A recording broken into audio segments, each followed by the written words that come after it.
3 বোতল রক্ত দিয়েছে আমার শরীরে। আমার দিদা জানতোই না যে আমি হসপিটালে ভর্তি ছিলাম, তাই দিদাকে বলবো, তারপর দেখবো দিদার রিয়াকশনটা কি থাকে। ডে 16। আমি যখন হসপিটালে ভর্তি ছিলাম তখন আমার দিদা আমায় ফোন করেছিল, বলেছিল কিরে কতদিন হয়ে আছে আমাদের বাড়ি আসিস না, তোর শরীর ঠিক আছে তো? তখন আমি বলেছিলাম হ্যাঁ দিদা আমি ঠিক আছি, কয়েকদিন বাদে আমি তোমাদের বাড়ি আসছি। তাই আজকে আমি যাচ্ছি আমার দিদার সাথে দেখা করতে। এদিকে বাড়িতে এসে দেখি বাড়ি পুরো ফাঁকা, দিদা বাড়িতে নেই, ঘরটা তালা মেরে হয়তো কোথাও গেছে। আমি বাইরে বসে বসে অপেক্ষা করছিলাম। এখন আমি আছি আমার মামা বাড়িতে। তো আমি হসপিটালে ভর্তি ছিলাম তোমরা জানো, কিন্তু আমার দিদা জানে না, তার কারণ দিদাকে কেউ বলা হয়নি, কারণ দিদা বেকার টেনশন করবে, কারণ ওনার শরীর এমনিতে ভালো থাকে না।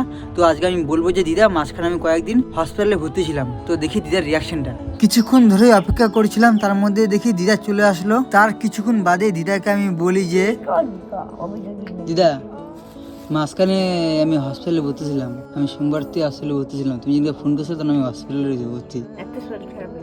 হ্যাঁ 3 বোতল রক্ত দিয়েছে আমার শরীরে। দিদা আমার কথা শুনে খুব টেনশন করেছিল, তারপর দিদাকে বুঝিয়ে বললাম যে না দিদা অসুবিধার কোনো ব্যাপার নেই, এখন শরীর পুরোপুরিভাবে ঠিক আছে। তোমাকে সেদিন বলিনি এর জন্য তোমার শরীর এমনি ভালো থাকে না, তুমি আবার টেনশন করবে, তোমার শরীর আরো খারাপ হবে। ভিডিওটা তোমরা শেষ অবধি দেখলে প্লিজ একটা লাইক করে দিও, আর ভালো লাগলে কমেন্ট করে জানিও। চলো আজকের মতো বাই বাই।